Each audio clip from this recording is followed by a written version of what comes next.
Yama, and welcome to Blacademia. Joining me today is my very good friend, relation, someone I've known for over 25 years, Adam Fletcher. Yama, Adam. Hello, how are you? Good. Welcome to Blacademia. Could you please introduce yourself for the listeners? So my name is Adam Fletcher. I'm a proud Gringai Wonnarua man from the Hunter Valley. I grew up in Lake Macquarie on Wabkal country, and I am a member of the Lester family. So got connections from our old mission site in Singleton, St Clair, going into Mayfield and Newcastle. I've got family connections going down to La Perouse and Redfern, up and down the East Coast, just like a lot of families. And I spent I grew up formative years in Newey and then moved to Melbourne for about 13 years working down there. And then I've recently moved home and connected back to country. So I've been there up in Maitland in the Hunter Valley for, I think we're up to 3-4 years now. So I'm so glad that you've moved home. I'm glad to be home as well. We love having you and your beautiful wife and children back home. So Adam's family and beautiful parents are part of the people who raised me up, and I'm very fortunate.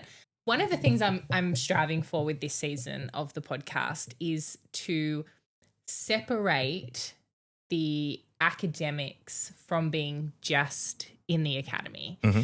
And you are someone who was, I believe you were first in family, although you and your brother went to uni at the same time. Yeah, so just because I'm older, I still won. But, first in family, working class family. If you mean my broader family, my auntie Linda, I think, did go to uni for early childhood. Well, first in family as a phrase refers to your older siblings, parents and grandparents. Okay, so that whole lineup, I'm first in family. And you got your undergrad, and then you've been working in banking. Yep. And then you went back and you did a master's through the Atlantic Fellows. Yep. And I would love, I know you've told me and we've talked about it over the years, but I would really like to know more about the Atlantic Fellows. But before we get into that, what was your undergraduate degree like? What was it?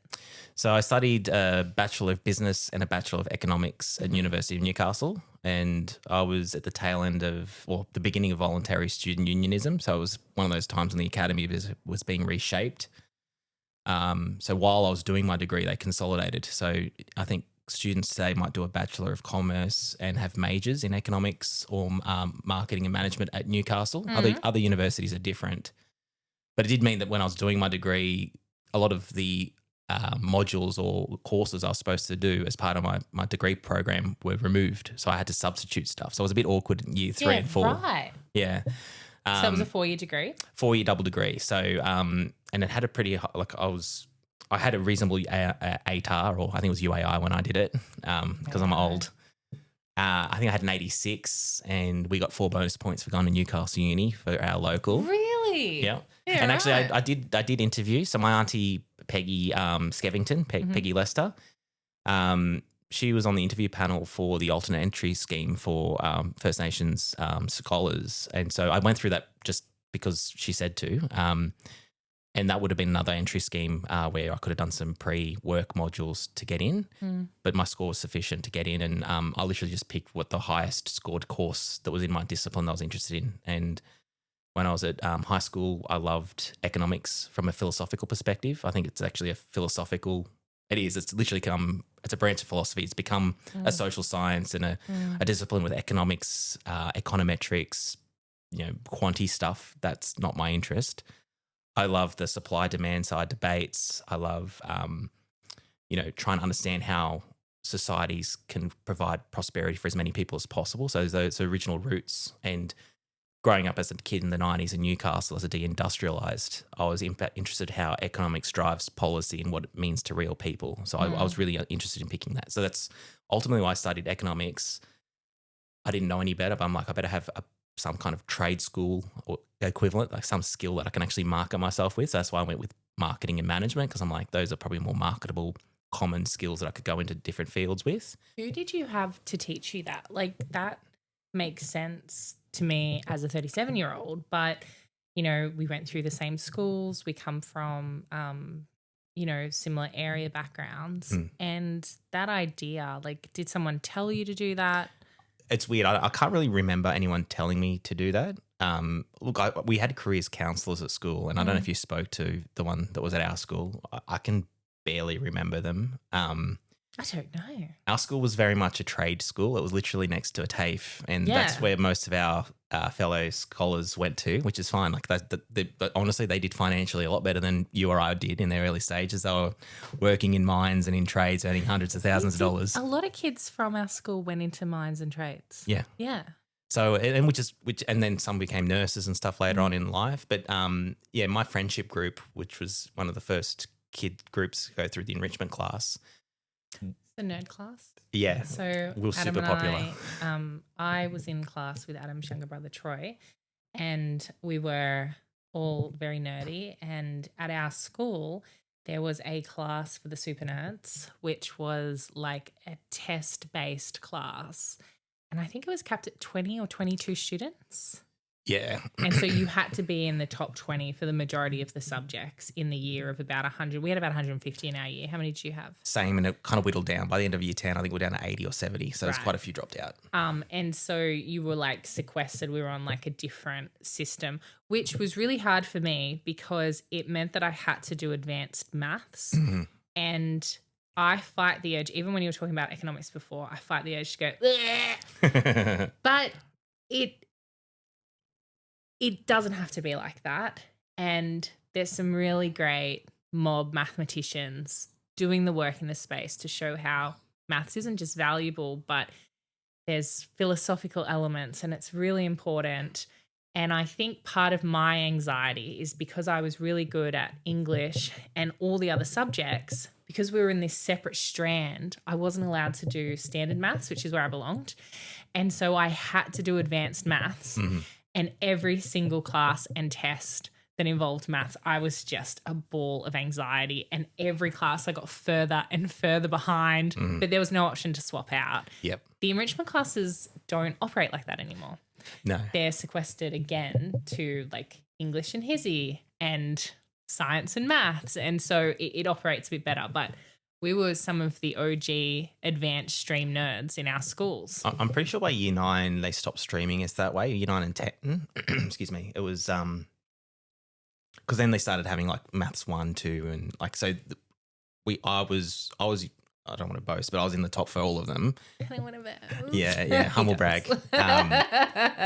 But I had friends who were in different levels. So some were in standard maths. So I think later on it did shift, and maybe you didn't notice it because maybe you were actually year 10 is when I was coming to school homeless. Okay, so it is year 10 is a blur, and then I moved schools. Okay, and then I moved. So I think so you missed out on that. Not that it's a wonderful experience, but yeah, it was streamed from like 7, 8, and I think 9 and 10 was when they started letting go of it. But you could have carried in with momentum, so you might have still been streamed into the top maths class, but you didn't have to be there. And so, because it was like they named the class after it was Emerald for us. Yeah, we were Emerald.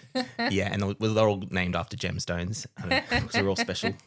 And though that name dropped off, I think 9 and 10, and it became like maths 1, maths 2, and all that sort of stuff. So just talking about maths classes made me get like anxious, sweaty. I'm sorry. I think what happens is I'm not particularly good at maths. I think the way we taught maths back then, I think it's getting better. I'm interested in the knowledge of knowledge. Like there's a lot of great pedagogy underpinning maths, and you go back to the Greeks and even like the Muslim innovators, how they kind of like learning that history and tying it to the real world is really important. And I'm pretty sure I didn't really understand geometry until like I was in my 30s because I did it. I could pass the test because I can kind of cram knowledge and blurt it out. Regurgitate it. Yeah. But it's not necessarily sticking. And unfortunately, the system often rewards that, not deep understanding. And I'm more interested in deep understanding. And I one of my claims to fame is I surprised my maths teacher because he kind of pegged where he thought everyone was going to be. And so we got bands 1, 2, 3, 4, 5, and 6. So 6 is the best. He pegged me for a 4 for maths, even though I was pretty good at it. And he thought it was because I was lazy. And I crammed and got into a 5, and so I pleasantly surprised him. But yeah, to me it was a game in terms of I enjoy learning. I'm incredibly curious, and I'm a lifelong learner. I always was asking the whys, the annoying questions. And so getting towards the end of university, I'm sure I probed and asked for information. But for me, and it's kind of a bad reflection, I saw undergrad university as like a trade certificate, like something I had to get a job. We will push that. Like, so Yeah. Adam's parents were very influential on my life. Like, they call me daughter. That's a mum and dad to me. And like, if you ever hear me referring to having Wonnarua connections, it's Adam's parents. And they were two people in the set where it was never a choice. Like me, you and Troy were going to university. Yep. And I remember since we were at that age, you and Troy would be like, and you're going to be Prime Minister. And I'd be like, I am not going to be Prime Minister. But that was the kind of encouragement and banter we had, which is so funny because none of our parents had been to university. No. None of our parents are in politics in that way. And yet they were like, you're going to. And it was really impactful. We all went and got degrees. Yeah, their strategy or plan ran out once we got there because I had no clue what happened after. Yeah, so we're on our own. What does this mean? I don't know. Yeah. Okay, well, we're here now. And even the late stage, like my parents, my dad left school in year 9 or 8 and he went to work in construction. My mum left school at year 10 because back then she had a big family and she had to basically work to support the family. Like they weren't poor, but they were working people. And back then you had to pay your own way through university. Like that was before the free education wave in the 70s. And so my mum was clever. Like my intelligence comes from both my parents. Your parents are so clever. Yeah. And she could have gone further if she had the opportunity. And I think that was part of the drive. It wasn't so much elitist, but they were also aware of the changing nature of work and opportunity. And it wasn't just us. I think broadly in the 90s and the early 2000s, everyone was being told, if you want to have a future, you have to go to university. And I think there's kind of a rethink of that now because, you know, a lot of people are completing university degrees and aren't necessarily getting themselves into gainful employment. But those stats don't apply to mob. No, and I know that when Indigenous peoples get a degree, the wage gap temporarily closes. It begins to expand again within a few years of completion compared to your peers with degrees because then we have racism in promotions and there are also additional things like Aboriginal women are more likely to be older when they get the degree and so even when they experience a closing of the wage gap, their super levels are lower. But the stats that we're hearing this pushback against university actually kind of making a difference in the opportunities, those stats don't apply to mob. And this is something I keep sprinkling on the kids in our lives when they're like, oh, well, you know, what do you need a degree for? There's AI. I'm like, no, they want you to be workers in the factory and have no other choice so that you're making their materials and doing work for them rather than you having control or options. And it's fine to choose to work in a factory. Yeah. Like it's totally fine and good. I know a lot of people who, like one of the kids said to me, why would I want to go into waste management? Because like waste management came and visited the school. And I was like, are you kidding? They get great pay. They get good pensions and insurance. And they have a, like not a 9 to 5, but set hours. They don't have to take their work home. Like there are so many benefits to that. But you have to have options and I want you to have options. And so I'm like, go to uni. Like I'm hoping I don't push the kids in our life too far across the pendulum, but I'm like, it's not a choice. You will go. That was pretty much what I was told. Yeah. And so my pushback, and I think every generation is kind of, the pendulum swings back. Yeah. I'm the same. I want my kids to go to university if it connects with them. I'm not of the same mind that it was literally sold to a lot of kids that if you do it, you'll be set up. That's the thing I challenge. It's not that if you do go to university and you apply yourself and you get, obviously you're going to have much better outcomes. And the stats still showed, even for non-Indigenous people, going to uni, you're going to have a much higher career trajectory in terms of income or earning capacity. What is happening, I think, is a lot of those opportunities, they're not ready-made or they're not easily available. It's not just you apply for a grad program and you're going to go in and all of a sudden you're guaranteed a job. It's a lot more competitive and it is about options. So, I remember people stressing about not getting into university. One of my mates, Jason, he bombed his UAI and he was really connected and interested in technology. He went to got a job, put himself through TAFE, basically went into computer science. And so he went from sort of bombing his UAI to getting the university medal for his degree. For him, it was about finding that mission, that purpose, that alignment, that interest base and connecting with it. So again, I agree. It's not about saying don't go to university or go do a TAFE or go do labour. Like it's those are all options. We need to keep as many options on the table as open as possible. And one thing I fear is that because the main way into uni is still based on your high school performance, late stage entry, doing master's degrees, these post-grad options are less common and less understood. A lot of mob wouldn't know about those pathways. And I think that's what I mean. Mike, if you've got a passion and a pathway, you might be a sports person, you might be working in your dad's trade or your mum's trade, you can do that work.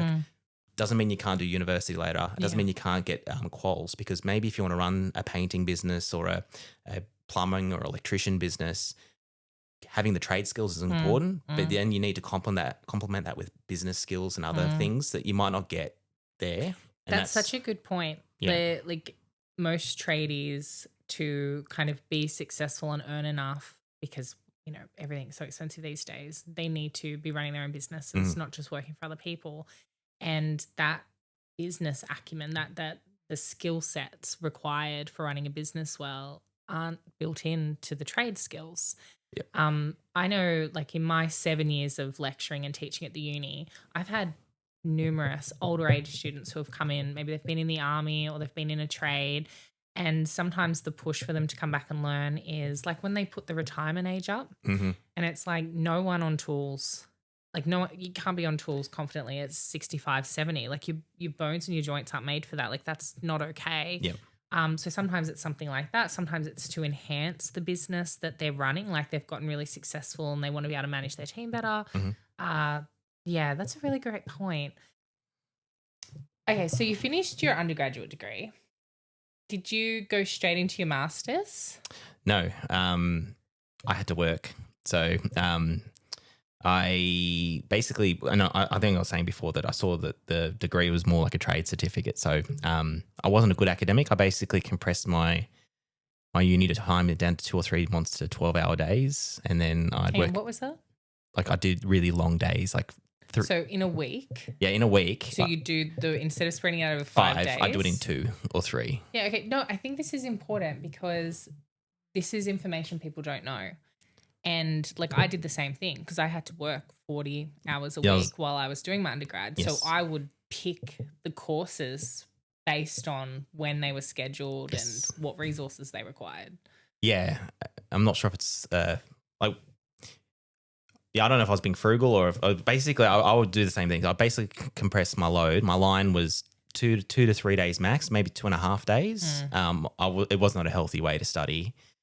It did mean that I wasn't particularly active in the sort of unit. Yes. Yeah. And so that's a regret. So that's why. And the weird thing I remember too is looking at mature age students and seeing how nerdy they were at the front and how keen they were. I was arrogant and I was not appreciative of how important education was. Again, this goes back to us being pushed into it. It was a chore for me, not a privilege. The older students, the mature age students, as a teacher in the uni space, do tend to be your most enthusiastic. Like these are the students who they're there.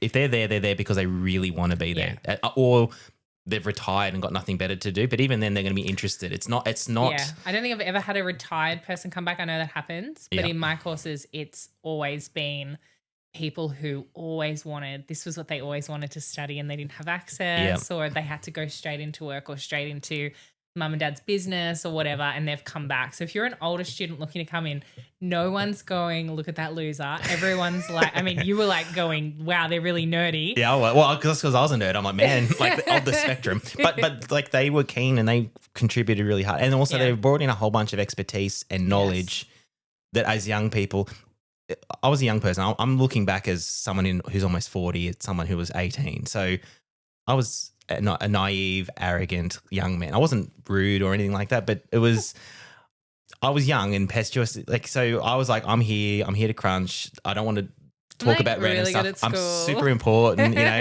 So it was all about me. And when I think back at those times, because I really do value education, I'm a lifelong learner. I'm really interested in learning and knowledge. So I regret not doing more of the uni life then. I'm not saying you have to. You get what you need out of it. But yeah, there's a lot to be found on campus. There's a lot to learn. That would have been, you're right. Like like I didn't have the capacity because I had to work so And- much. and that was the same. And I didn't have like security in housing or anything like that. Mm. And it would have been really nice to be part of the social clubs. There's lots of social clubs. Like there was a beers and karaoke social club at the uni when I was there. I think I did get along to one event. There's student politics. Like I joined the Labor Party later in life. Like I missed out on so much. And look, Newcastle Uni's student politics is fairly lefty. Mm-hmm. There's not a huge conservative movement. Some of the bigger universities in Sydney and Melbourne, you can kind of pick your path. If you want to become a right-wing Tory, you can go into the Young Liberals and do all that sort of stuff too. Yeah, and that's spectrum's valuable. there on campus. Yeah, and so you've got what you've got, and there's always stuff to do. There's sports. There's a lot more I could have done. We have had a great Indigenous unit, Wallatuka. I think I went in there like 4 or 5 times just to have a yarn and a cup of tea. Just to go to eat.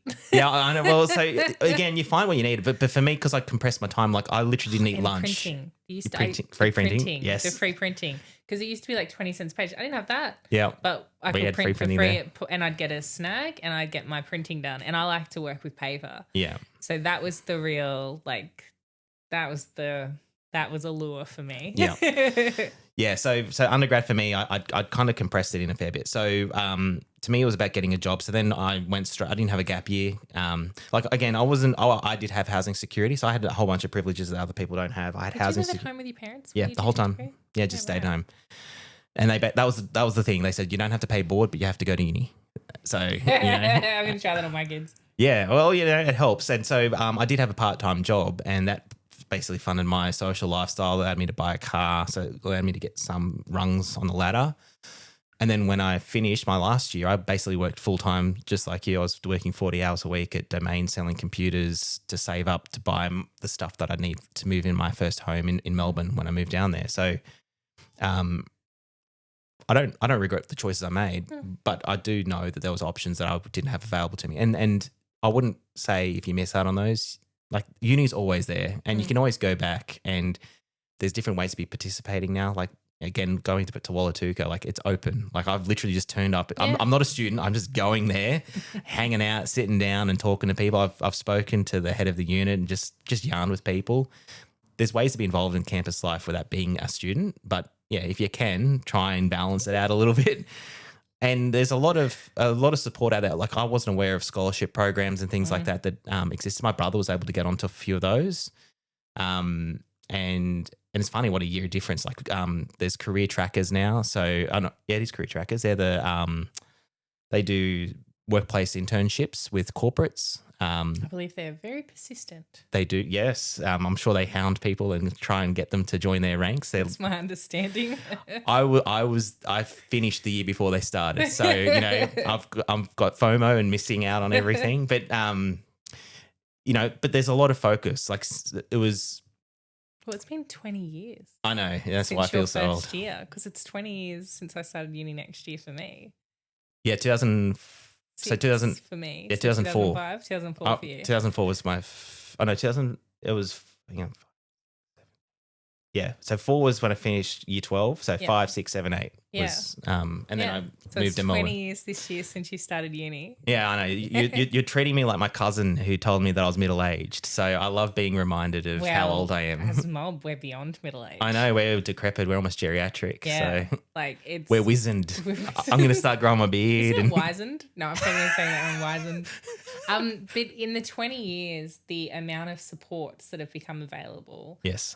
It's fantastic, and it's because people even before us went through and was like, this is really hard, and looked around and was like, oh, other people have housing security when I don't. Mm-hmm. And so now like someone else I'm going to have on the podcast this season is a current student, and they get to live on campus because they've been like they live their families from regional remote, yeah. But even 7 years ago when I was teaching, they didn't really have those types of scholarships. And so a lot of the students that I was teaching, the mob students, were having to stay in the hostel across from the uni because that was the cheapest option. Yep. Like so much things, there's a lot going wrong in the universities at the moment, but in terms of the focus on meeting the structural and support needs of the students, a lot of improvements have been made. But how did you – so you went and you worked. Did you go straight into banking? Yeah, so I've been working at a Big Four bank. I don't really care if I mention it, but I went down to NAB and went through the grad program. So Again, at that time, for Indigenous intake, there was the general grad program you could apply for, and there was an opportunity to tick a box and say, I identify as Aboriginal or Torres Strait Islander, which I always do. And the option then was they basically said they had a guy call me, Daryl, he's a lovely guy, and he said, look, if you're not successful in the main application, we do have a dedicated stream for Indigenous business bankers. So funnily enough, my career now is in that space. But yeah, I was able to get a role in head office in Melbourne. So they basically paid for me to move down there. And yeah, so I finished uni, I think it was November, December, like just at the end of semester. And then I was home for Christmas, and then I moved down. I think I went down in January to find a home to live in. And I started on the 9th of February. So I didn't have a break from high school to uni to work. And that's true today. I haven't had a career break. So I've been working the whole time.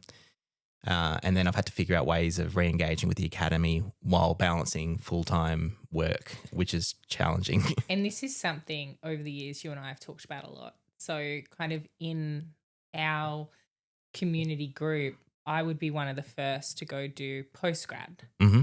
So I did my master's initially. Your wife has a master's degree? She does, yeah. Yeah. And then I went and I started the PhD. Mm-hmm.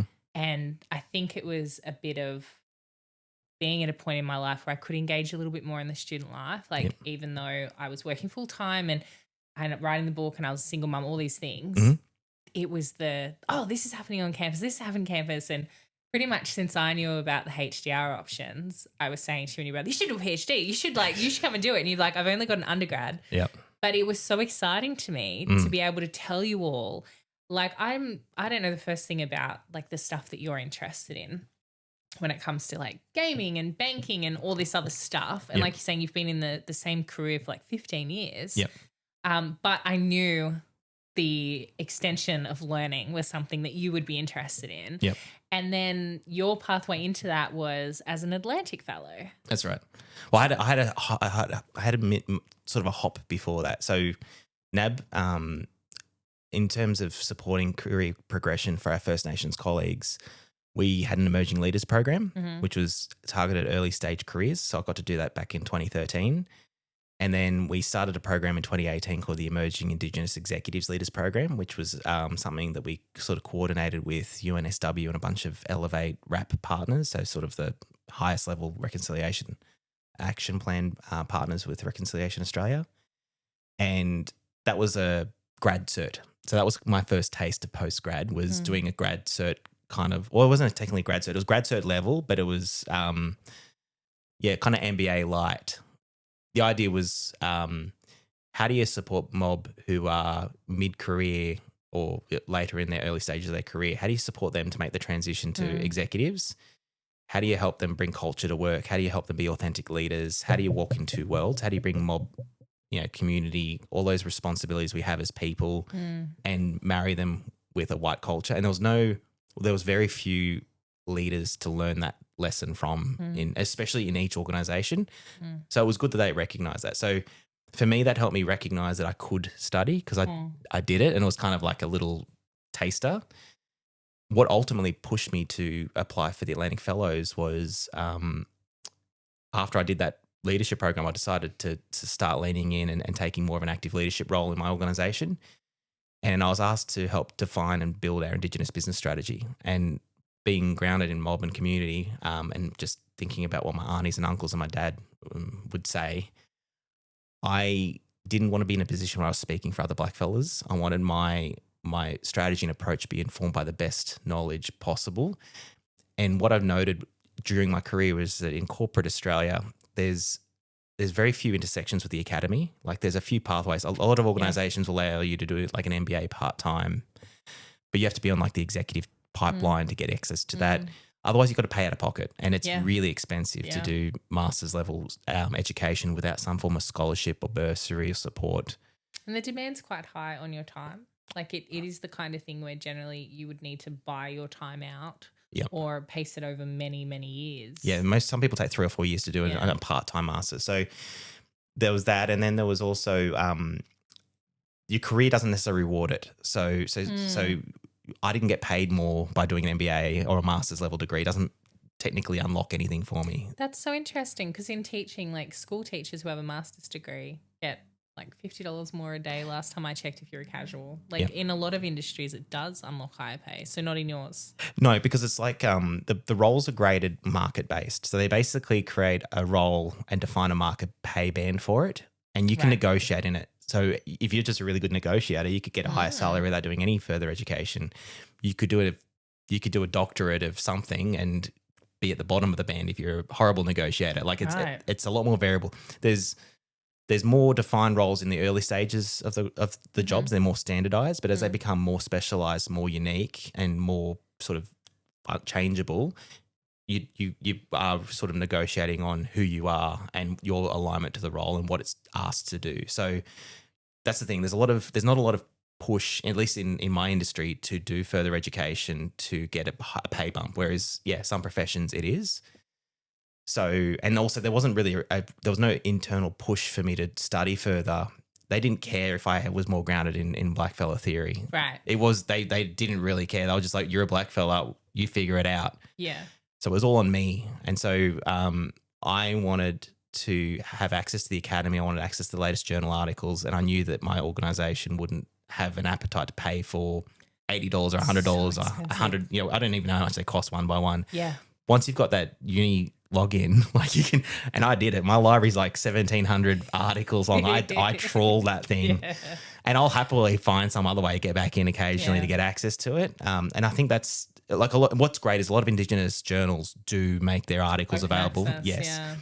But when you have that intersection with commerce or other areas, depending on the type of journal you get published in, or if they're international, you don't know. And so, and so that was literally, I was like Googling one night going, how the hell can I get access to the academy? Because I'm like, I could get, they might buy one or two, but I'd have to be very specific and targeted. And again, like there's more researchy type roles that they might have an appetite to support that kind of. If you're in policy development, they might, but most roles, they're like, no, you just figure it out, or you go talk to someone or whatever. So I found it. It was a master's degree program. The things that were attracted to me, it was funded by a philanthropist from America. He's an Irish Catholic who's from Boston, I think, Chuck Feeney. He funded this whole Atlantic network, and I think about $700 million went to Australia to fund the Atlantic Fellows for Social Equity. It's been running, or it's going to run for at least 20 years, and it's going to get further funding over time, hopefully. And its goal is to churn out year after year cohorts of social change leaders. They want the secret sauce is, rather than grabbing a particular field, it's really like they're deliberately esoteric. They want to put a banker next to an activist leader, next to someone who's doing community leadership up, like an elder up in far north Queensland with some chartered accountant. Yeah, all those, and I think there's something in that, because I think that the idea is this program is targeted at Indigenous equity and intractable issues. In my opinion, if it was a matter of just doing something the standard way or doing it better, like the problem should hopefully have resolved itself by now. You need to think differently. You need to take different approaches. And you probably need to work collaboratively with unlike people. And I think that's what, I didn't know anything about this program. Honestly, I was just looking for a cheap ticket to get journal articles and help me write my Indigenous business strategy. But I pitched them on the idea of like a Black Davos, like bringing together the best and brightest of Indigenous finance leaders from around the world. Because I'm like, surely there's a bunch of people that have solved this problem before. I don't need to kind of do it myself. I can kind of use their cliff notes and take it back out and run with it. And there's some element of truth. There's leaders in different markets that have done great things, and it's initially hard to find them and get awareness of them. But what I found through doing this master's level program was that it actually, over the course of the year, it caused me to reflect on myself and question, why am I doing this? Like, why am I working in this space, and why do I want to help mob? Is it just to feel good that we're achieving like a high level systemic change that helps all black fellas? Is there a deep sense of injustice or responsibility they owe like a people's? And there's an idea of relationality with Indigenous academic literature, which I'd never had exposure to. So I'd been schooled in traditional economics and very much white spaces. And so they're much more about the abstract and the esoteric and being the observer and not being interfering with the model, and kind of like David Attenborough watching a lion eat a zebra, just let it go and then talk about it. Whereas what I loved about the Indigenous Academy was that we own how we see the world and we bring it in. And so it's important to be relational. And what I was addressing was I'd grown up going to the AGMs of my Aboriginal corporation every year with my dad and watching the fights break out and having people, try and work together despite all of the friction and the challenges that they've had, trying to achieve a measure of progress, trying to achieve cultural and social and economic objectives, and in some degree succeeding. It's not that it's not happening, but I wanted to help that work better. And that's why I was trying to solve it systemically, because I'm like, maybe there's just a big systemic problem. But what that master's year helped me realize was I really want to be, it's important to do that work, but it's important to do that work with connection to your family, to your community. They're the people that ground you and ultimately can guide you on it. And I think the fear I had when I was first looking for this option was I didn't want to do something that was disconnected from my reality or disconnected from my context. And so grounding it was what that master's degree helped me do. That raises such an important thing that we've seen, or that I've seen, is one of the risks with higher education study is when people come and study theory and then they become quite preachy. They'll just say, this is how it has to be done, and they'll become very dictatorial. And like, I've had clashes with people before where they've said to me, like, well, when you were on this program talking about criminalisation and, experiences with policing and jail, you didn't cite these theorists. And saying to them, I don't know those theorists. I didn't study this at university. The instances you're talking about were personal experience for me. And before I went on the program that evening, I would have sat down with my dad, sat down with people in my family who had been incarcerated, who would never be on those shows, wouldn't want to go on those shows, but wanted certain things from me on those shows. And there was this real disconnect, this friction that I was coming up against, just a couple of people. And, fairness to them for reaching out and wanting to have that conversation. But for them, they were like, you're plagiarizing the work of theorists. And I was like, this is lived experience for us. I don't know who you're talking about. And I've seen it in other places where people who, whatever their journey is, go and study cultural studies, and then they'll start dictating how mob behave online. And there's that disconnect when, for myself, what I aim to do with my PhD and my role as a researcher is to be engaging with work that supports my capacity to support the needs of my actual community, my family. And I would say that, like, you're one of the people who challenges me good ways the most, which my husband was joking about before we recorded. Like, are you just going to, like, argue? Because we argue like siblings, but it's because I'll say something over dinner like blah, blah, blah about a person, and you'll be like, and you should sit with them and have that conversation. And I'll be like, I don't want to, because I don't like them. And I don't want to have that discomfort. And you were like, but we need to move past discomfort to have growth in these spaces. And I'm like, I don't like that you're right. And this makes me more uncomfortable.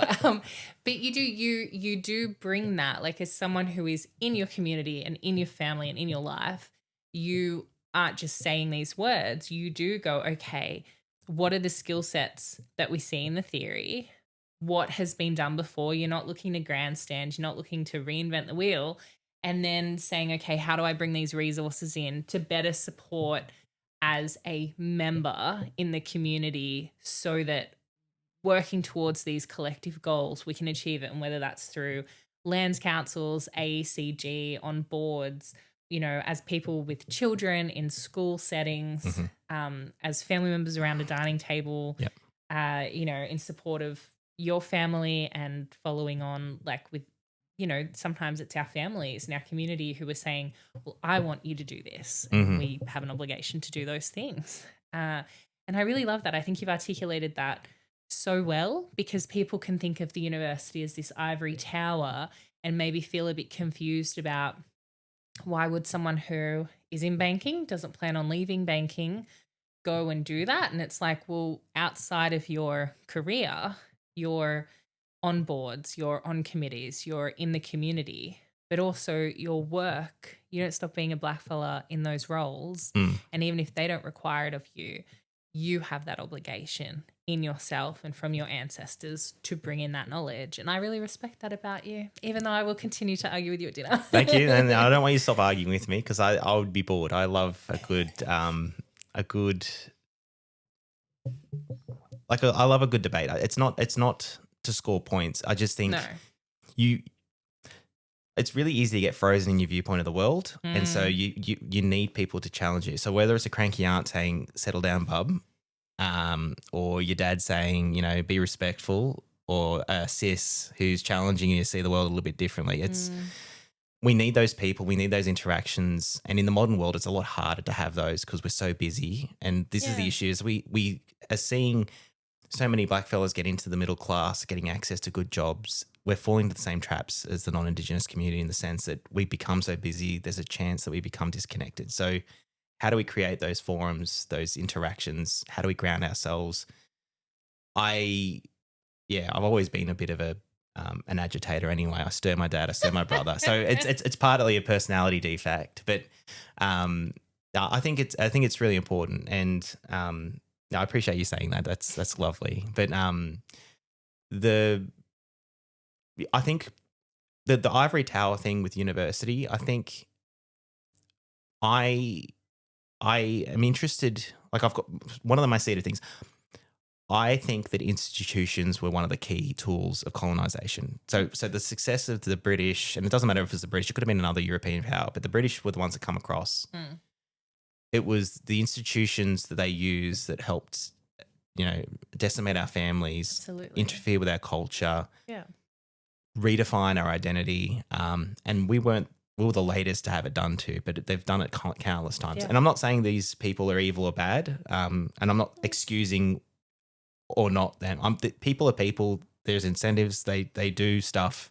But there's a history. Like today, we're recording this on like the anniversary of the day that they acknowledged the residential school damages in Canada and Turtle Island. Like it's happened time and time again through health with the sterilisation of Indigenous women's, and through schooling with the removal, the forced crushing out of cultural behaviours, and the criminalisation of our expression of culture as well. And I think what they realised early on was that we have institutions, our cultural institutions, are family bound, and they knew how to interfere with them. They seed discontent, they seed strife that we're still facing today. It was done on purpose. Yeah, there's a really good TED Talk that talks about that. It's mine. And that's the thing. So this is what's sad, is that like I think I've seen I don't know how many TED Talks you've done. I might have watched that one. It's the one. That's the one. So it was a while ago that I watched it. I went through like the journals and everything where they recognised the respect that like our kids would learn to read and write, but the colonial powers couldn't then force them to stop respecting the elders, stopped engaging in ceremony. We were working both ways. And so that's why ultimately, in my opinion, and I'm not a scholar in that space, I'm sure there's a whole literature that I haven't had an opportunity to get across, but I can see an incentive. Like their job was to break our way of living, break our way of seeing the world, so that they could then take possession of our resources. And our children. And the children were a tool, I think. I don't think they wanted to take our children. I just think that they knew that if they didn't take the children and interfere with that process, what was happening is we're correcting. So we'd learn to read. We take some of the Bible lessons, but we'd keep it core to our culture. And we were weaponizing it against them. So the raids were becoming more effective because the kids could read and identify what to take. So it's a rational actor thing, like game theory. I understand why I'm not saying I justify it, but it was a rational thing to do. And ironically, I think that in the modern day, institutions are destabilizing. Respect for institutions like higher education in the broader population are falling. Institutions like government and even banks and there's a large movement against institutional trust, which I think historically was the strength of the kind of colonial enterprise. And so it's a risk for society, for the current structure of society today. I'm interested because I'm like, that's what ultimately kind of shook our world up. And I'm passionate about understanding how they work, what the players are, what the levers are, how do we play in them, and in some ways, how do we get some of our people into those institutions, and how do we stay connected with each other so that we can help shape those institutions to work more effectively for us rather than against us. It's not an attempt to corrupt or coerce or redirect it, but too many of those things were set up with no engagement, no involvement of our people. And most of them were established, in fact, to kind of... To exclude. Yes. Yeah. So we need to, bend against that. And I think some of the leaders in terms of the academy and post like Charlie Perkins and the Freedom Rides and, the referendum, one of the first fields that blackfellas went into was the academy. It was the academy, health, some legal, they were the early fields. Business is relatively later, like the space that I'm in. Not to say we weren't business owners, but whether being captains of industry and leaders of large ASX companies, we still don't have, as far as I'm aware, any Indigenous CEOs of any organisation of the ASX 200. I could sometimes, I might need to Google it before I come on next time, but but even board directors, the ASX board directors, as far as I'm aware, there might be one or two, but there's very few blackfellas in those spaces. So those are changing. But having seats in those institutions and having a grounded theory or a common grounded worldview and an understanding of things that we want to collectively achieve, that's how we help make the world a better place. And that was another thing that I learned through that sort of fellowship experience is we need to build a connected group of change leaders, community leaders, humble people, quiet people, professionals who can agitate in their own way, in their own space. And we need to have each other's back. And some of those people are going to be diametrically opposed to us politically. So, like, they have worldviews. They're blackfellas, and there are blackfellas who are conservatives. They can have incredibly different values to me personally, and I think we need to fight the temptation to say that they're no longer black because of those worldviews or the ideology. I don't agree with that. Like, I don't like that. Go for the removing, like, oh well, then they're not mob. Well, they are. Like, they have that right. We don't agree with them, but that doesn't mean that they're not mob. It just means that maybe they're not acting in alignment with their community. I think that that's really important, that right to, like, I don't have to agree with you. That doesn't mean you're not mob. We just don't agree. And oftentimes we've got the same goals. We're just disagreeing on the pathway to get there, but we want to go to the same destination. Or in some cases we don't. Like sometimes they're different destinations. What frustrates me is I just see it's a very useful tool for non-Indigenous people to splinter us. It feels like we're one of the few communities where they want us to have a very well-respected leader who can speak on all of our behalf and represent the pan-Aboriginal view on everything. And I'm like, every other community, like how many barbecues or Christmas parties? I've got non-Indigenous family members. Like, the spectrum of political ideas that can exist in a single family are huge. Why is it that we're expected to be in lockstep with each other or in disarray? Yeah. There's something in between, and I don't mind having a Barney or having an argument about something, particularly something that's important. We should always try and be respectful of each other and do it in a safe way. And ideally, we should be able to walk away from that and go, look, I completely disagree with everything they believe, but I don't challenge their identity. I don't challenge, unless there are legitimate questions about it. That's a different question. Thing, yeah. But if it's about a worldview or a values perspective, they're entitled to be there. They've got their own experiences.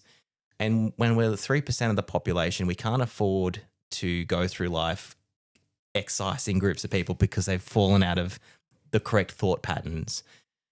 Do we need a platform? I don't mean platform. Do we need to support what they're saying if we disagree with it?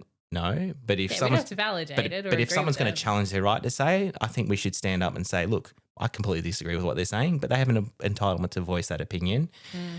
And I think over time we'll find patterns that do make sense. And sometimes the biggest ally for a particular issue could be your biggest enemy on everything else. And what I've learned from being involved in the trade union movement and the Labor Party, I'm not advocating for them as being great, healthy places either, but their history does talk to moments of collectivism when groups with very different values and beliefs have come together on common issues about workplace rights or this issue or that. And yes, often you get concessions and not optimal policy outcomes, but the fact that there's something special about the fact that you can bring people who probably disagree on 90% of the world but can agree on this issue. We need to strengthen those skills, that diplomacy, that trust, because and this movement is going to continue going forever. Like our descendants are going to keep on carrying this work forward. But we need to grow and accept and encourage and challenge each other, because I think that's ultimately where we're going to find the solutions to some of the biggest problems we're facing. Absolutely. And for clarity, we're not talking about hate speech. We're not talking about homophobia. We're not talking about people who want to deny other people their rights. No. We're talking about community issues when we disagree on things, or we have differing opinions on land boundaries, or, you know, there's a huge array of things that we're not going to get along over. And you're right, working together does put us in a strengthened position where it's possible. And I think we've seen that. I often think about, and we'll wrap it up on this point, but I do often think about how historically mob have worked together but taken very different routes in resisting the attempted genocide against our people. We see this with the responses to dog tags. We see this, you know, some people signed the paper and took the dog tag and just, you know, kept secretly in touch with their family. Yeah. Others did what they could to get power to enable their families to, you know, eat. There are fantastic stories in really hard situations about, you know, the way families would squirrel the children away when there were attempted removals. We have historically worked together really well. And so I do push back against homogenization, but collectively across the continent, I think we've done phenomenal to work together through really hard times. But I love the way that you have utilized education and utilized access to the academy to support work outside of the academy. And I'm just really grateful that you were happy to come and have this yarn. Thank you. And there's still a danger I'll do a PhD at some stage. Like, but I think I see a PhD for me as being an opportunity to give back. So once I've built up a body of knowledge, whether it's valuable or not, I think it's an opportunity to consolidate that and share it and have it. And one great thing about PhD theses is they are publicly available. Yes. So I have read yours. Did you really? Yeah. I'm not saying I can quote it in verbatim, but I did try to read. And Dr. Nikki Moody was one of mine. I've read hers as well. So She's wonderful. I love calling out embarrassing tidbits from people's theses because it's a moment in time. No, but they're beautiful. And to me, that generational responsibility, like one issue we have is, because we're not sitting around the campfire with each other every night after a good day together, we're not having those fora to channel that ancestral knowledge through and to calibrate.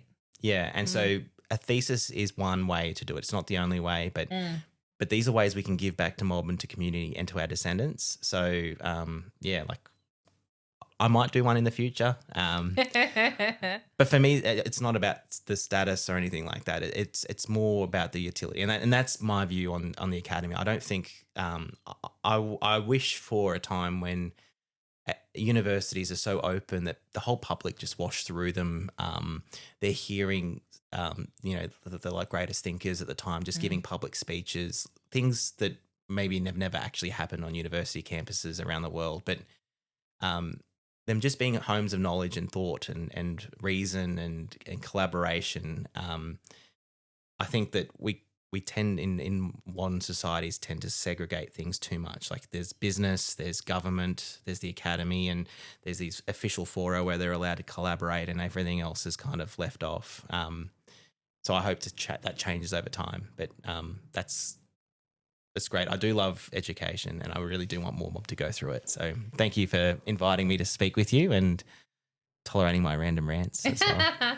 Well, that's an excellent note to finish on. So thank you, Maraba Adam. Thank you. Yalu. Ningawa. Bye.